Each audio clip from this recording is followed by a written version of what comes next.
Exam ഹാളിൽ ആദ്യത്തെ question കാണുമ്പോൾ തന്നെ അതത്ര പിടിയില്ലാത്തതാണെങ്കിൽ കംപ്ലീറ്റ്ലി മൂഡ് ഓഫ് ആയി പോവുക. പിന്നെ അങ്ങോട്ട് റീഡ് ചെയ്യാനും പറ്റുന്നില്ല, അറിയാവുന്നത് പോലും നല്ല രീതിയിൽ എഴുതാനും പറ്റുന്നില്ല.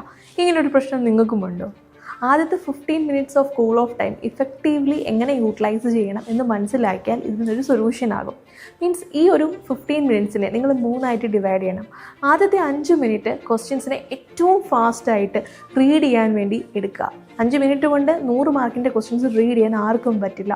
ബട്ട് ഒരു ക്വസ്റ്റ്യൻ്റെ ഫസ്റ്റ് പാർട്ട് അല്ലെങ്കിൽ ലാസ്റ്റ് പാർട്ട് റീഡ് ചെയ്താൽ അത് ഏത് ചാപ്റ്ററിൽ നിന്നാണ്, ഏത് ഏരിയയിൽ നിന്നാണെന്നുള്ളത് കിട്ടും. അത്രയും മതി. അപ്പോൾ എല്ലാ ക്വസ്റ്റ്യൻസും ഏത് ഏരിയയിൽ നിന്നാണ് ചോദിച്ചിരിക്കുന്നത് എന്ന് കണ്ടെത്തുക ആദ്യത്തെ 5 മിനിറ്റ്.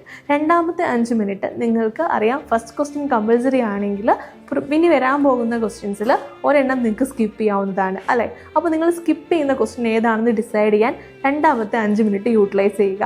ഇനി മൂന്നാമത്തെ 5 മിനിറ്റ് നിങ്ങൾ എഴുതുന്ന ക്വസ്റ്റ്യൻസ് അത് ഏത് ഓർഡറിൽ എഴുതണം എന്ന് തീരുമാനിക്കുക. നിങ്ങൾക്ക് ഏറ്റവും നല്ല രീതിയിൽ എഴുതാൻ പറ്റുന്ന, നിങ്ങൾ ഏറ്റവും നല്ല പോലെ പഠിച്ച ചാപ്റ്ററിലെ ക്വസ്റ്റ്യൻസ് ആദ്യം എഴുതുക.